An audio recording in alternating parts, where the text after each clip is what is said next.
Graça e paz, meus irmãos. É com grande alegria que dou as boas-vindas a todos vocês à nossa aula. Durante o nosso tempo juntos, exploraremos diversos aspectos importantes dessa instituição fundamental para os seguidores de Cristo, a Igreja. Irmãos, estou entusiasmado para compartilhar esse assunto com cada um de vocês. Mas sejam bem-vindos a este espaço de aprendizado e reflexão. Espero que a nossa jornada juntos seja enriquecedora e edificante a todos vocês. Vamos mergulhar juntos nas Escrituras e nos aprofundar na compreensão do que significa fazer parte da comunidade da fé cristã. Estamos aqui para auxiliá-los e encorajá-los ao longo dessa caminhada. Mais uma vez, sejam bem-vindos todos vocês. Lição de número 17. O que é a igreja? Você já parou para pensar um pouco sobre esse tema? Não sei se você já leu esse capítulo no livro. Se não leu, é importante que você leia, porque nós passaremos aqui vários tópicos, mas é importante que você faça o acompanhamento através do livro que você tem em sua casa. Mas o que é a igreja para você? Pense um pouquinho sobre isso. Nós temos alguns objetivos a serem atingidos nessa aula. O primeiro deles é compreender o contexto bíblico de igreja. O segundo, explorar a natureza invisível e visível da igreja. Analisar as diferentes descrições e metáforas da igreja. Discutir as atividades e responsabilidades da igreja. Quais são as atividades e responsabilidades da igreja que você frequenta? Refletir sobre o poder da igreja para cumprir sua missão. Esses são os objetivos da nossa aula de hoje. E como introdução, vamos a uma breve explicação sobre a importância da compreensão do conceito de igreja na fé cristã. É importante nós termos essa compreensão. E a compreensão do conceito de igreja na fé cristã, ela é fundamental em várias razões. Primeira delas, trata-se da identidade e propósito. Quando nós falamos sobre identidade é o quê? Entender o que é a igreja. E isso nos ajuda, como cristãos, a compreender a nossa identidade como parte de uma comunidade espiritual unida por uma fé em Cristo. E o propósito? A igreja é chamada a cumprir a grande comissão de fazer discípulos, adorar a Deus e servir ao próximo. Segunda razão, conexão espiritual. A igreja é descrita como o corpo de Cristo, com Jesus como cabeça. Essa conexão espiritual entre os crentes é essencial para o crescimento espiritual e a comunhão mútua. Se você ler lá em 1 Coríntios, capítulo 12, do verso 12 ao verso 27, Paulo faz um relato ali completo do que ele entende como sendo a igreja. Terceiro, testemunho para o mundo. Uma compreensão clara da igreja capacita os cristãos a serem testemunhas eficazes de Cristo. A unidade e o amor entre os membros da igreja são um poderoso testemunho para o mundo. João 13:35 nos fala sobre isso. Eu não sei se você já passou por isso, de você estar com alguém que você conheceu há pouco tempo, um cristão, e você entende que a comunhão que você tem com ele é algo assim surpreendente. A impressão que dá é que você o conhece já há muito tempo. Mas vamos lá, quarto ponto.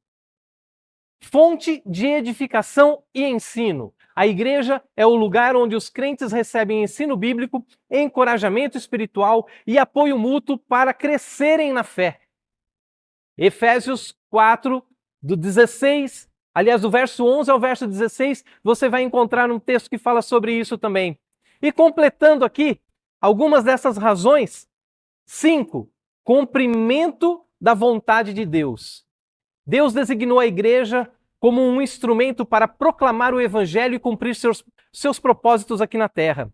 Entender o papel e a função da igreja ajuda os cristãos a participarem ativamente da vontade de Deus. Mateus 28, 19 e 20. São algumas referências que eu estou passando para você, na sua casa, fazer essa leitura e confirmar tudo isso que nós estamos falando. Em suma, Uma compreensão adequada da igreja não apenas fortalece a fé individual, mas também capacita os cristãos a viverem de acordo com os propósitos de Deus em comunidade, impactando o mundo ao seu redor. Ah, meus irmãos, se nós vivermos de acordo com a vontade de Deus, nós iremos impactar não somente o bairro onde a nossa igreja está ali firmada, mas poderemos impactar essa cidade, poderemos impactar o nosso estado, poderemos impactar o nosso país. Por quê? Porque nós estamos falando sobre a palavra de Deus. Mas vamos à frente. O conceito bíblico de igreja. O que é a igreja? Fiz essa pergunta logo no início. Será que você pensou alguma coisa? Para você, qual a definição de igreja? O que é a igreja para você? Enquanto você pensa aí, eu vou passando aqui a definição bíblica da igreja. E essa definição é fundamental para entendermos o seu significado e importância na fé cristã. Vamos lá, vamos explorar algumas passagens que nos ajudam a responder a pergunta: o que é a igreja? Primeiro, Mateus 6,18. Aqui Jesus diz a Pedro: e eu lhe digo que você é Pedro, e sobre esta pedra edificarei a minha igreja, e as portas do Hades não poderão vencê-la. Esta passagem destaca que a igreja é uma comunidade fundada por Jesus Cristo e ele é o seu fundamento. Confesso, meus irmãos, que quando jovem na fé, quando ouvi falar sobre esse versículo, quando eu ouvia falar sobre esse versículo, o meu entendimento era que o fundamento era Pedro, mas não. Logo depois a gente começa a estudar um pouco mais a palavra e eu pude ter um entendimento real dessa palavra. Era Jesus falando para Pedro: você é Pedro, mas sobre esta pedra que era Cristo, ele estaria como fundamento da igreja. Mas vamos à frente. Efésios 5:25. Paulo descreve aqui uma relação entre Cristo e a igreja como uma analogia matrimonial, dizendo: maridos, amem suas mulheres, assim como Cristo amou a igreja e entregou-se por ela.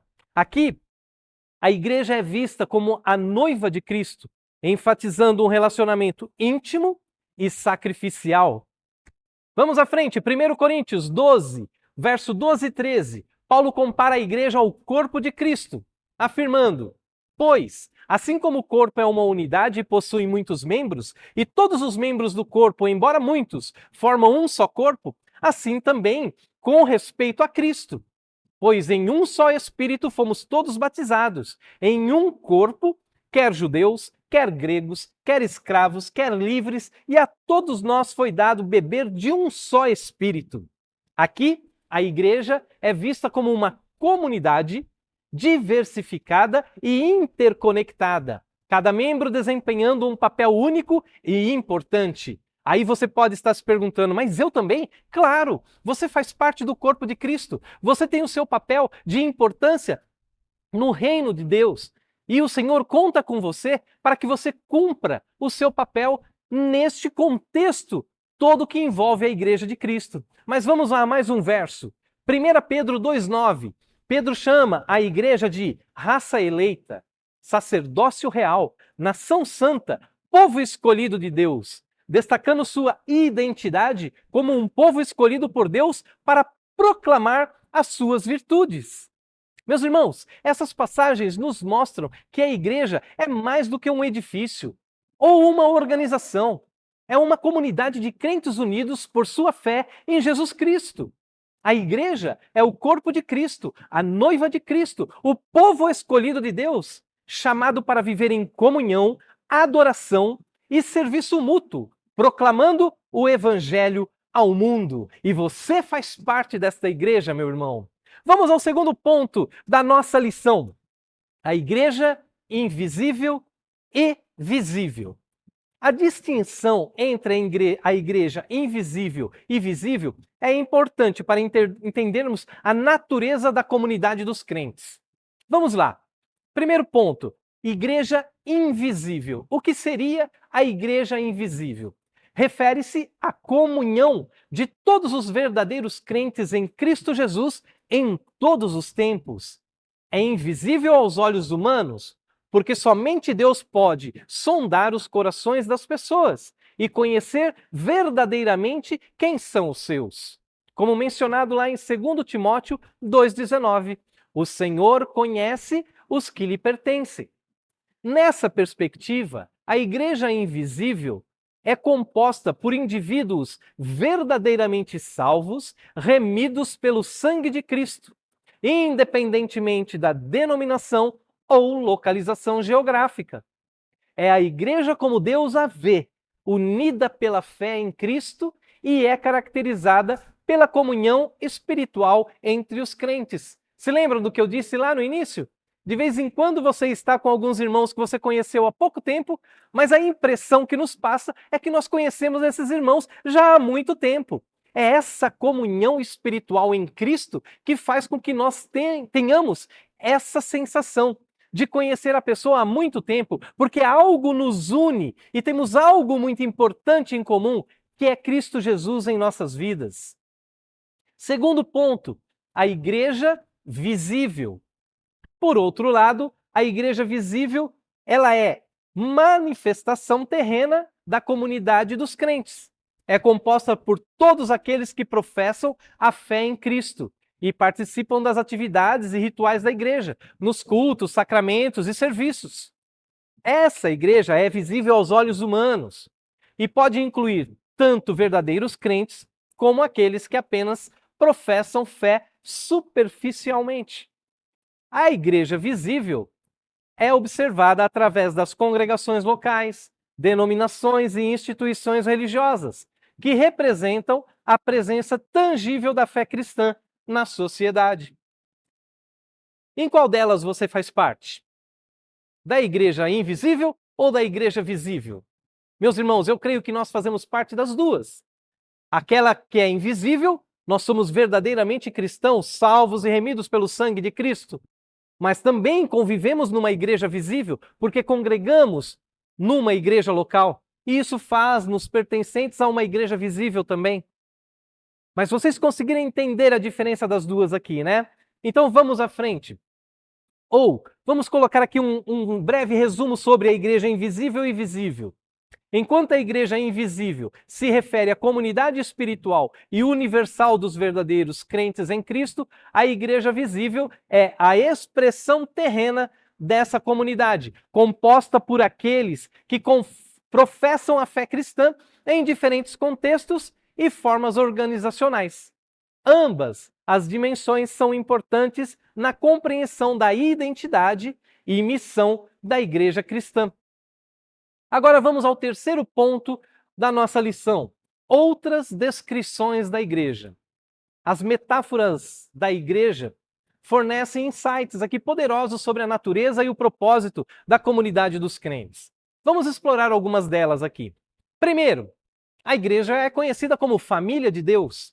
Essa metáfora destaca os laços de relacionamento entre os crentes como membros de uma mesma família espiritual.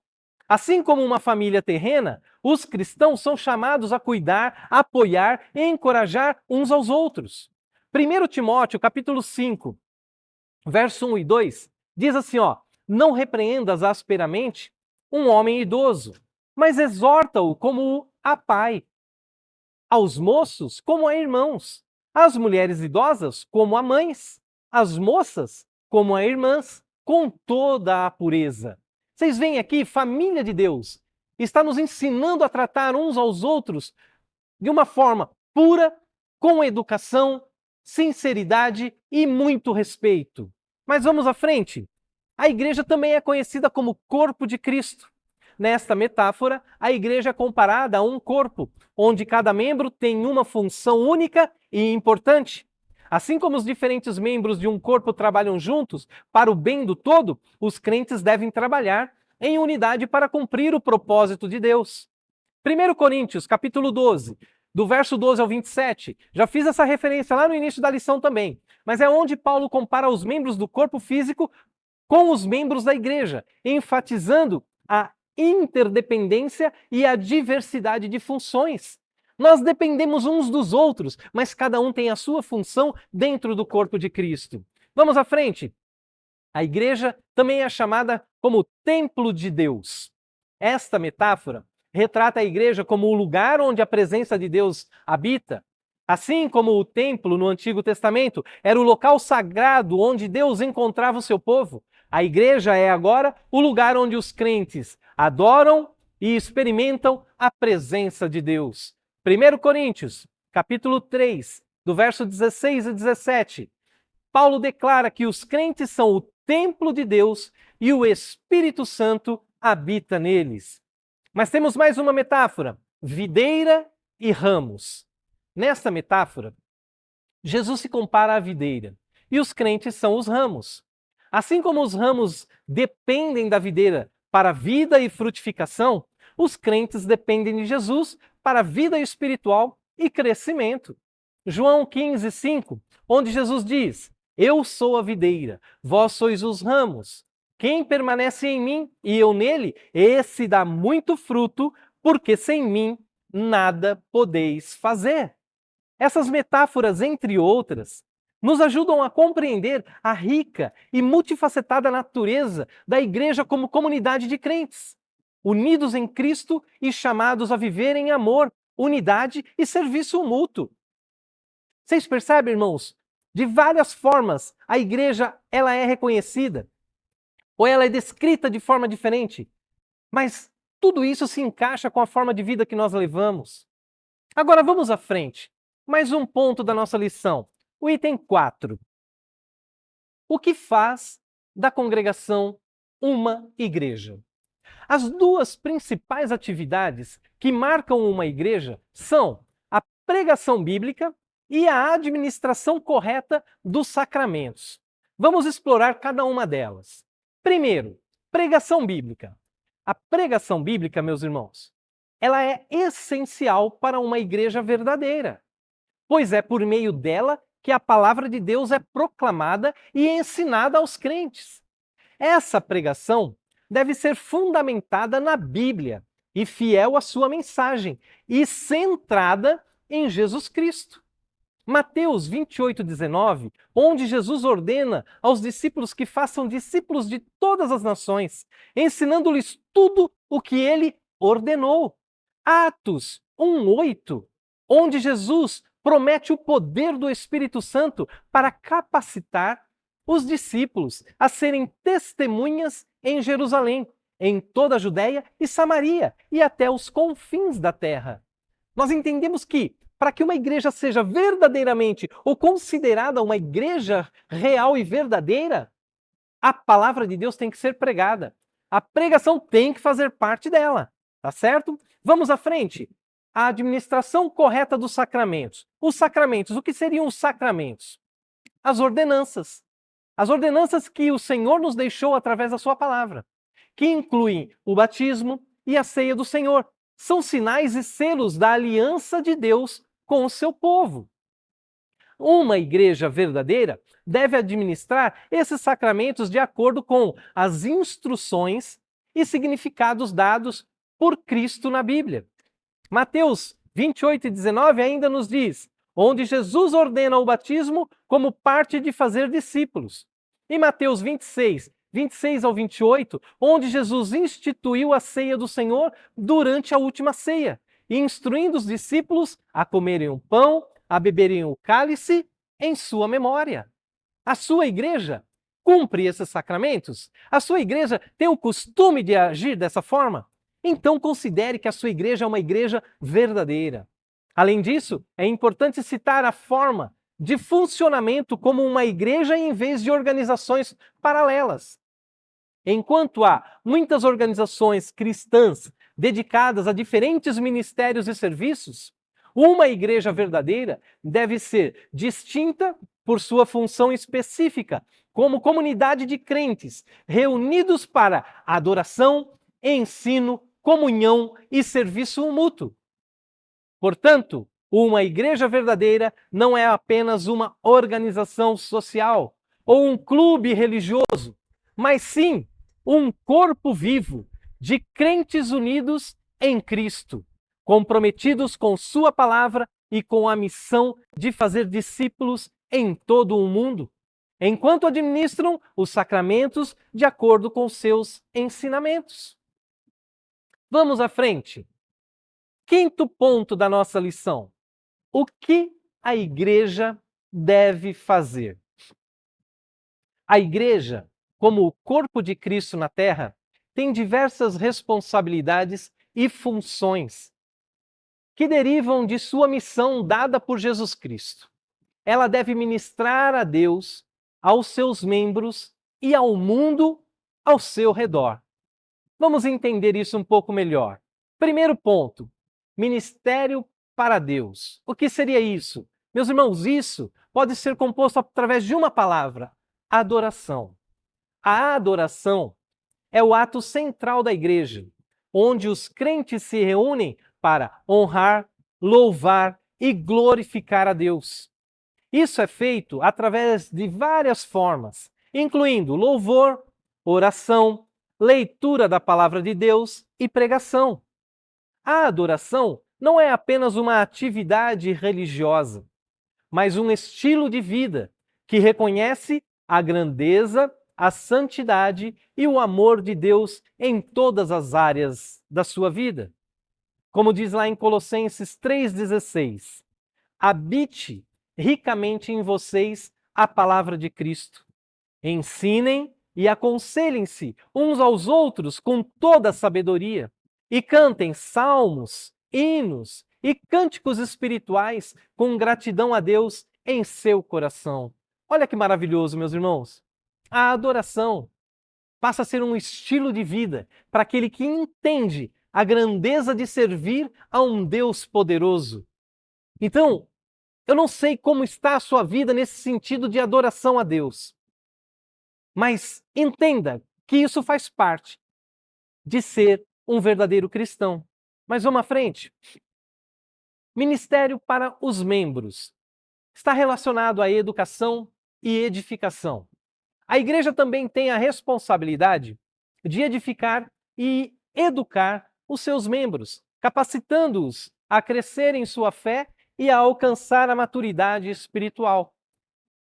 Isso é feito através do ensino da palavra de Deus, da comunhão cristã, do discipulado e do cuidado mútuo entre os membros.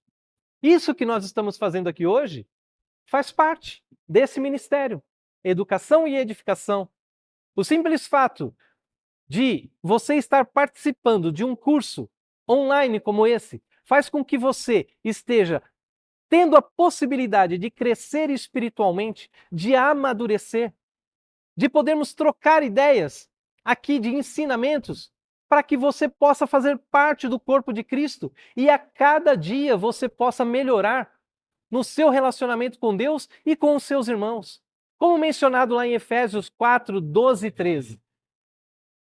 Tendo em vista o aperfeiçoamento dos santos para a obra do ministério e para a edificação do corpo de Cristo, até que todos alcancemos a unidade da fé e do conhecimento do Filho de Deus e cheguemos à maturidade, atingindo a medida da plenitude de Cristo. Glória a Deus por isso.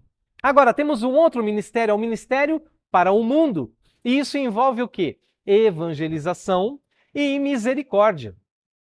A igreja, ela é chamada a levar o evangelho de Jesus Cristo ao mundo, meus irmãos, compartilhando as boas novas da salvação e fazendo discípulos de todas as nações. Isso envolve não apenas proclamar o evangelho com palavras, mas também demonstrar o amor de Cristo através de ações de misericórdia e serviço aos necessitados. Como ordenado por Jesus lá em Mateus 28:19. Portanto, vão e façam discípulos de todas as nações, batizando-os em nome do Pai, do Filho e do Espírito Santo. Somos chamados para o ministério de evangelização, onde você estiver, através do seu amor, do amor de Deus, sabe, transbordante na sua vida. Você pode falar do amor de Cristo a outras pessoas, você pode ajudar a um necessitado. Isso faz parte do ministério para o mundo. E isso é uma das funções da igreja também. Mas vamos à frente. Diante desse ponto, o que a igreja deve fazer? Em resumo, a igreja deve estar comprometida com o culto a Deus, o crescimento e a edificação de seus membros, e a proclamação do evangelho e o serviço ao mundo ao seu redor. Essas atividades refletem o propósito e a missão da igreja como o corpo de Cristo na terra, meus irmãos. Sexto ponto da nossa lição: o poder da igreja para cumprir sua missão. O poder da igreja para cumprir sua missão reside na capacitação pelo Espírito Santo e na distribuição dos dons espirituais entre os seus membros. Primeiro, capacitação pelo Espírito Santo. Jesus prometeu enviar o Espírito Santo aos seus discípulos para capacitá-los e orientá-los em seu ministério, como está escrito em João 14, 26. Mas o conselheiro, o Espírito Santo, que o Pai enviará em meu nome, ensinará a vocês todas as coisas e fará com que lembrem de tudo o que eu disse a vocês. O Espírito Santo, ele é o agente capacitador que habilita os crentes, capacitando-os a viver uma vida santa, a compreender e a aplicar a palavra de Deus e a realizar os propósitos de Deus aqui na terra. Ah, meu irmão, não pense que sozinho você conseguirá. Não, nós só conseguiremos fazer aquilo que Deus tem como propósito nas nossas vidas, em nossas vidas, através da ajuda e capacitação do Espírito Santo. O Senhor nos prometeu através da sua palavra que o Espírito Santo viria. E ele está entre nós, ele está em nós. Então, quando o crente tem essa consciência, você vai além daquilo que você imagina. Você vai fazer coisas que você, há um tempo atrás, vai olhar para trás e vai falar assim, eu fazendo isso? Não, não é só você, é através do Espírito Santo que você conseguiu chegar lá. E você vai mais longe do que você pode imaginar, porque é o Espírito Santo que está atuando na sua vida. E agora, quando nós falamos de distribuição dos dons espirituais, a igreja, ela é dotada de uma variedade de dons espirituais, concedidos pelo Espírito Santo. Como descrito lá em 1 Coríntios capítulo 12, esses dons incluem habilidades naturais e sobrenaturais, que são concedidos aos crentes para a edificação do corpo de Cristo e para o cumprimento da missão da igreja. Esses dons variam de acordo com a graça de Deus e são distribuídos de forma que cada membro tenha um papel vital no funcionamento saudável e eficaz da igreja como um todo.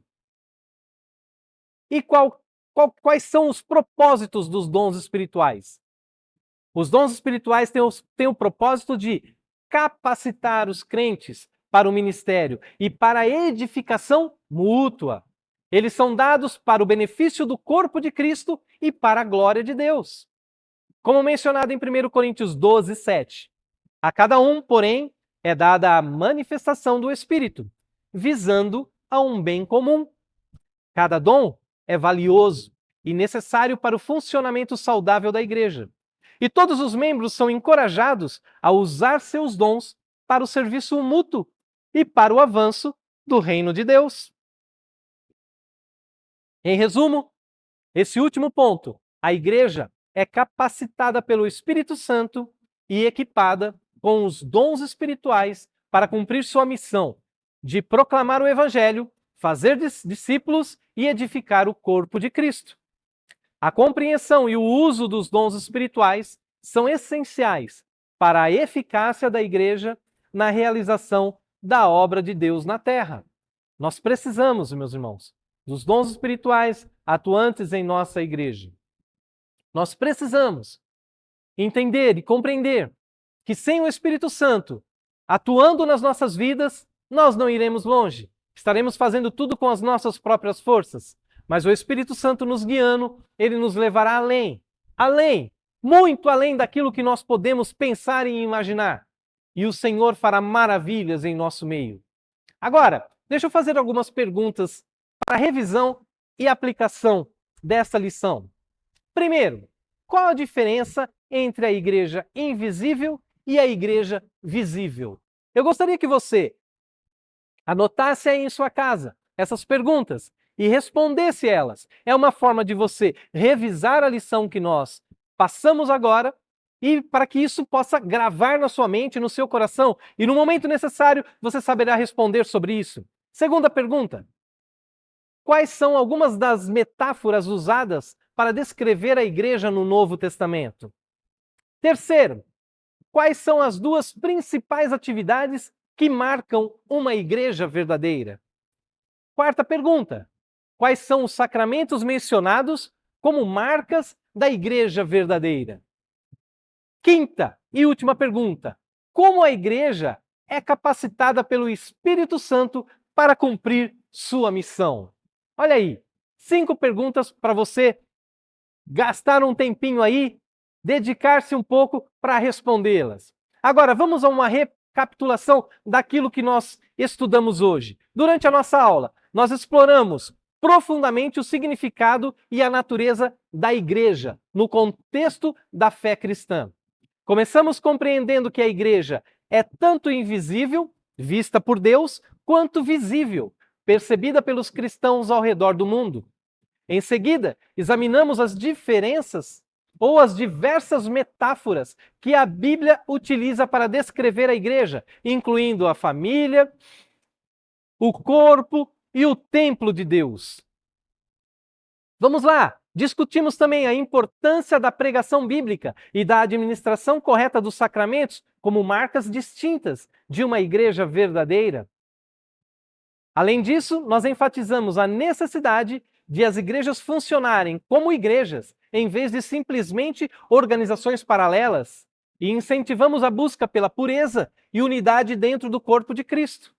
Exploramos as responsabilidades da igreja em relação a Deus, aos membros e ao mundo, destacando a importância da adoração, educação, edificação, evangelização e o ministério de misericórdia.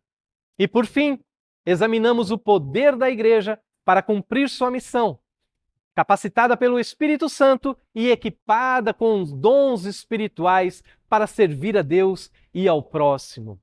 Ah, meu irmão, como é importante nós termos o entendimento de todos esses assuntos.